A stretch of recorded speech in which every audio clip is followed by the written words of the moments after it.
Welcome to Empowered to Grow, the podcast. I am your host, Hanan Basha, the business doctor. Following our conversations with empowered women who woke up one day and consciously claimed, I am more than enough, I am worthy, I am empowered to grow. And along their empowering journey towards realizing their own potential and their quest for growth, they became a beacon of hope and guidance for others. May you also find your inner power to grow. Hello, everyone. Welcome to another episode of Empowered to Grow. This is your host, Hanan Basha. Today, I am privileged to have an amazing lady who I ran across, I just heard her speak on Clubhouse, which for you, those who don't know, Clubhouse is the new thing on social media. And it is an audio platform, and it's composed of rooms, and you go in and you listen to people, and everyone is sharing their wisdom and their knowledge. And that's the beautiful aspect about it. And I heard this amazing woman, Aalia Lanius, and she was talking about a variety of topics. I went right away on Instagram, sent her a message. I'm like, I would love to interview you. This is so amazing. And I'd love to make the connection. And I'm very grateful and blessed that she did accept it. And she's here today. She is a podcast host and award-winning novelist and podcast host, of course, as well, Unsugarcoated with Aalia. She's also all about social impact. She's an entrepreneur. She's a survivor in every way possible, if you know what that means, including abuse, including cancer, and including being abandoned as a 14-year-old. So this lady, who is also a mother and a grandmother, which is amazing. So I know what to look forward to. So Aalia, thank you so much for joining me today. Oh my goodness. Thank you for having me, Hanan. It's such an honor and privilege. And thank you for mentioning that.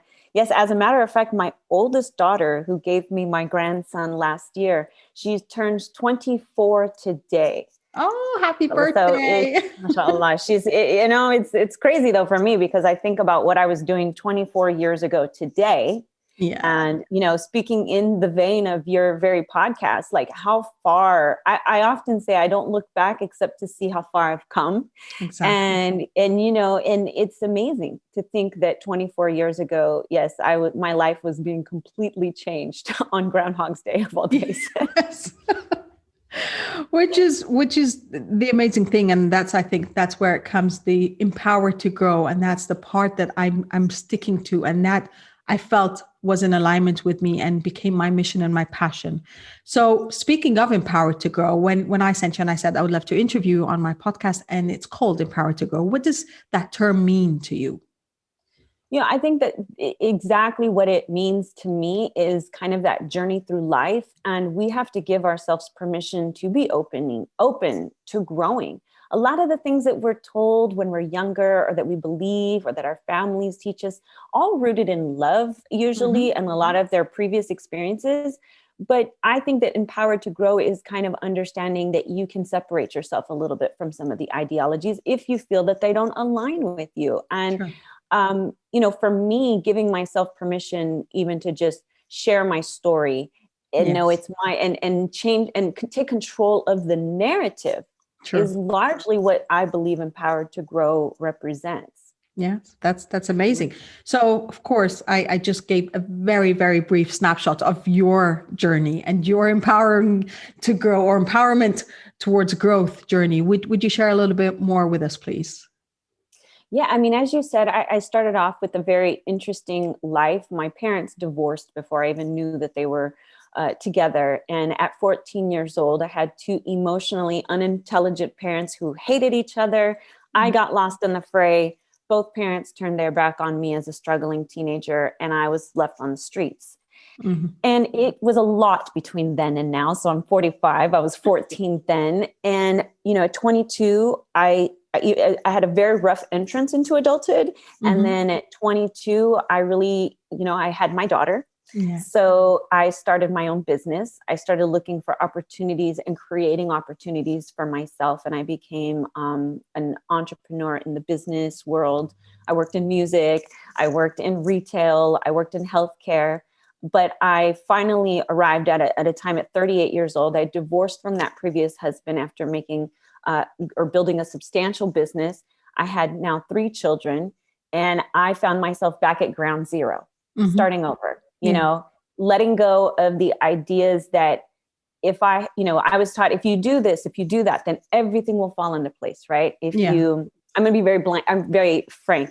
If you're good to your husband and you treat him right, he won't cheat on you. Yeah. He won't hit you. Yeah. He won't take you for granted. That's baloney. Of course. You can be the best wife possible. And sometimes it hurts us. So for me personally, that's what I can speak to is my journey and from my perspective. And it was a journey to say, all right, I'm done with this. I give myself permission to walk away and start over, whatever the cost is. And I did. I now am the founder of Unsugarcoated Media, and I'm remarried to an amazing man who is much more supportive. Amazing. And, you know, we can talk more about just that journey, but like, and so now I'm doing what I love most. I'm a social entrepreneur. I'm taking all those years of experience, Hanan, and I'm taking it and saying, okay, how can I apply this to create social impact in my communities and help other people become empowered? How can I help other people foster connection and growth and make them want to be the best person that they can be, you know? I love that. Yeah. So, and I put out 2 books. I'm an author. I actually I have them here. My first book, Tough Love, was based on a biographical fiction novel of me at that time. And then this one has one, Jugend, which is the German word for youth.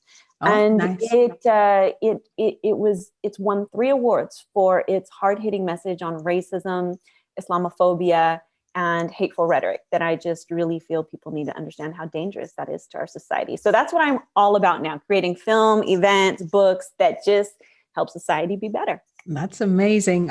I love that. And I resonate with everything you said, and I resonate with your mission as well. And I think that's what led me to start talking. And it is about embracing my vulnerability, embracing everything I had to go through. I can't claim that I had the same history, but I know that. And that's the other part. My narrative should not be dictated by everyone around me. Like, I don't have to be a rape victim to say I'm a victim of something or I've been through some abuse. It doesn't have to be that traumatic, but trauma has so many levels, and trauma is something that is very individual. And that's what I wanted to come out and talk about, because then every woman can understand that there's a me too, and she can also speak up. And it's also about, you know, the expectations of society where they're like, what are you complaining about? No, I can complain. There's nothing wrong. It doesn't mean I'm ungrateful about my life. It just means that I'm not happy, or I'm not content, or I'm not fulfilled, or there's something in my life that I want to speak out about. So from where you stand now, and from this empowerment platform that you are on now, what would you go back and advise your 19-year-old self? I get asked this all the time. I would say, keep going. You have so much in store. I wouldn't change anything, to be quite honest. And so it's hard when I would just say, keep learning to love yourself, stay on this journey, because though I've fallen, learning to get back up has actually made me stronger and more aware. And like you said, not every woman can speak to or understand being abused. But where I find the similarities and relatabilities in storytelling is, like, for example, you and I have probably never climbed Mount Everest, right? No. I have a friend who has climbed Mount Everest, and I can't even imagine. I can't relate to that. Climbing Mount Everest? I can barely go outside when it's below 70 in Los Angeles, let alone climb Mount Everest. But if I ask him, what did you feel? Were you afraid of failing? Yes. Were you afraid of letting people down? You know, I can relate to that. Yes. I can relate to being afraid and not knowing, you know. So there's the ways of you know, and I mean, I know you asked the question 19-year-old self, but I mean, I honestly would just go back to her and say, keep going. And you have greatness within you. It's coming. It's coming. Yes. You know? And I think ultimately a lot of the challenges for those of us who really stand up in these industries and say, we're going to make a difference, you know, like in the media world, I refuse to say, oh, I'm just here to make content. I'm here to make content that has impact, that creates alternate perspectives and ultimately more empathy for one another. So I would just tell her, keep doing that, keep reading books. Yes, amazing advice. So from that perspective, actually put yourself in a time capsule, and what would you like your 90-year-old self to send you back and say thank you for? What would you like her to thank you for? Wow, that's a good one. I've been asked the younger self a million times. You got me on that one. I mean, my 90-year-old self, shoot, inshallah. I would hope that she would, I mean, man, that's a very hard one for me to answer. And I'm going to tell you why, Hanan. Because a lot of the times, as you mentioned, I'm a 3-time cancer survivor. I don't even often look that far in advance. I don't know, it's very interesting. I remember being in a hospital bed, making a video to my kids to say goodbye, just in case, because what people see now, they don't see. I've gone through a time in my life where I was 99 pounds, very, very sick, very frail, and a very different version of myself, right? Yes. So 90, man, she better be sending me back like a good bottle of wine or something. I don't know. Because to me, I just feel like I should be celebrating. Thank you for making it that far. Thank you for taking care of me. But I think that's exactly what you're doing now is you are nurturing yourself to make it through to 90. And you've got the fighter spirit within you. So that is something definitely she will thank you for having that. Yes, she better be relaxing. That's all I know. She better be sending back. She better have some form of retirement by then where she's enjoying everything she's created. I kid you not. Although I have to say my mentor is 82, or maybe I'm older, but I think around 82, 76, someone. And he works as much as a 40-year-old. And I'm like, boy, you make me worried. Am I going to be that busy? Well, he's on a mission as well. So I think that's what drives us. Yes, I agree. So to sum up, I love that part of you're on a stage, and I'm sure you've been on many stages, and you are speaking to tens of thousands of women, and it is about the topic of being empowered to grow. What would be that lasting message you leave them with? Oh, one of my favorite messages, the power of our own mind. What usually gets in the middle of our way, our biggest obstacles right here between our two ears, Hanan. Exactly. And there's an exercise that I love doing because it's so powerful. And people can do it at home if you're willing to try it, but it's really just closing your eyes for a moment and picturing what's behind you and just visualizing. Don't do anything, don't move. Actually, I'm so sorry. Back up. The first thing is to lift up an arm and try to move all the way around and touch it. And a lot of people without moving your hips. Have you ever seen this exercise before? Yes, with Tony Robbins. Okay. Yeah. Yes. It's my favorite. I actually had it with Jack Canfield. I've done it a million times. I love it. Powerful. So, okay. So you lift your arm up, you go around, and a lot of people will find they can't go that very far. Yeah. And then if you close your eyes and you picture behind you for a moment, for a solid moment, just completely visualizing what color is the wall, what does it look like, what do you think it feels like, and then open those eyes again and lift up the very same arm and go around. You should, if you're doing this right, if you're allowing your brain to take control, you should suddenly be able to take your arm almost all the way to the back of the wall. Yeah. This exercise is incredible because I've done that in a place where 10,000 people are standing there, and the first time they couldn't do it, and then the second time, when you're able to make that happen, you're realizing how strong the brain is. True. And my sister went through a traumatic brain injury where she had to rebuild all those, she had to learn how to smile again, tell herself to smile. Mm-hmm. And when she went through that exercise became so much more incredible because I remember her arm was still kind of angled at it. And part of her exercise was her brain saying, arm go straight, yes. Right? Yes. And I had to rewire all her neural connections. Exactly, because when we go through trauma, those neural connections are interrupted. They can't just snap back together. And so that's why I'm saying this exercise, you have to rebuild those processes, and it takes time.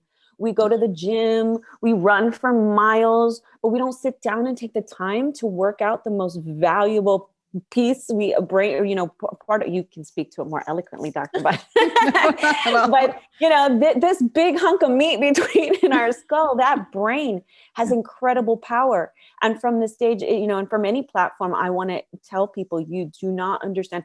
I was diagnosed with one of the fastest killing cancers, and one of my methods was absolutely meditation. I would visualize my healthy cells beating like gangster style, the cancer cells.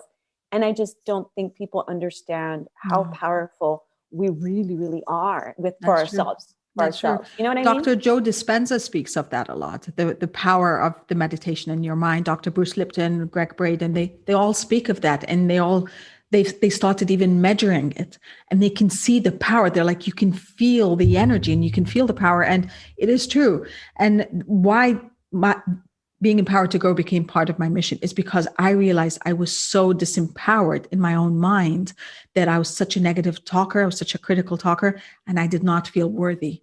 And I was just talking about this earlier today on a podcast interview, that I was being interviewed, or actually on Facebook Live. And I was saying, I was 2 weeks away from earning my doctorate degree, working towards 6 years towards that, and 20 plus years of experience on everything that's related to it. And I still did not feel good enough. I did not feel worthy. And I was still looking at what next can I do? What next certification? What next validation step do I need to do? And until I had to switch that first, and I was not well. And I was also like, I had the point in life where I was burning out all the time, that I was supposed to be hospitalized. The doctor's like, I need to admit you. And I'm like, no, I can't afford that luxury. I have my son at home, and I'm an expat, and I've got no support system, and I've got the business, and I've got my studies. And there was always the excuse of deprioritizing ourselves, until I realized I'm not well, and I'm heading down a very dangerous route. And I started, it was so bad that I was throwing up blood. And I was like, I went to a doctor, had the endoscopy, and I'm waking up to the news of, or expecting the news of, you have cancer, and now we need to deal with it. And I was grateful and lucky that I did not have the cancer, but I was very close. I was down that. And that's where I had to change my mind to, I need to take care of me. I need to empower me. I need to take care of my health. I need to prioritize me. And I need to know that I am worthy, so I can move forth. And by moving forth, I embrace my vulnerability. I embrace my ability to share my knowledge, to share, the positivity that I was called naive at times because I was too positive and smiling. Well, it's a power now. It's a superpower. I'm going to use it in that way. And yes, so back to the meditation, I learned to meditate. I learned to trust my body and my mind and my spirit to come together in alignment to serve me and others. And to take care of it. That's amazing. And I love that you shared that, because it's, one of the things that my doctors have always told me is, stress. Aalia, yes. You have to be careful. For me, they say, and for really anyone, it is opening a window and yelling out and saying, hey, cancer, come on in. If you don't want to have, like, a lot of people feel that, oh my gosh, hearing the words you have cancer would be the worst words, or because, that's, though there are actually many other significant diseases that you do not want to get and not have to deal with, cancer stands out to people. Yes. And I can understand why. It's a very scary, and for a lot of people, yes, it ends in death. And I know that I'm very fortunate. My first year of battling cancer, my 7 of my good friends passed away. They were younger than me, had children my age. It was a very difficult thing to see good people go. But the thing is, again, you said that it's like, if you're not here to take care of your responsibilities, then who will? Yes. So prioritizing our health, and especially our mental health, and understanding that stress and, toxic environments, sure. It's not easy to get out of them. No, that's one thing I'm very, there's a lot of talk about, I think being empowered starts with just knowing that you're in a toxic environment. Not always can you escape it. People are, you have to find ways out. That's all part of Empowered to Grow, finding those ways, finding the ability to make those changes, because ultimately for some people, it's just not that simple of a prayer and reciting some wonderful quotes and things like that. There is major change that has to happen for somebody's life to significantly change. That's true. I like diving into those things and really supporting other women, going through that. And I love that you said that, because it's absolutely true. I couldn't have said it better myself, as a matter of fact. Thank you. Here, I'm the one being interviewed, but you're the one dropping the gems. I love it. No. We've got tons of gems on your end, and there's still more. Well, thank you so much again for the opportunity, for showing up, and for your vulnerability and your authenticity. I love that. So it's a pleasure. Where can people find you in the virtual space and connect with you? I'm still going to drop the links, but I love for you to say too. Oh, of course. Yes, for the audio audience, Aalia, Aalia, _unsugarcoated on Instagram is my fave place. It's really where I connect most, or on Clubhouse now. But our Unsugarcoated Media page is also there, and on Facebook. And that's definitely a place where people can find out what short films, what books we're releasing, what events we're having in an effort to help society and build better communities. Thank you. Thank you so much. Once again, thank you everyone for joining us today. As I always say, empowered you empowers others. Love, abundance, and prosperity to you all. Bye. Thank you for listening to the Empowered to Grow podcast. For further engagement with a tribe of empowered women, join my Facebook group, Empowered to Grow, or visit my website, www.hananalbasha.com. I'll catch you on the next episode. And until then, know that empowered you empowers others. Love, abundance, and prosperity to you all.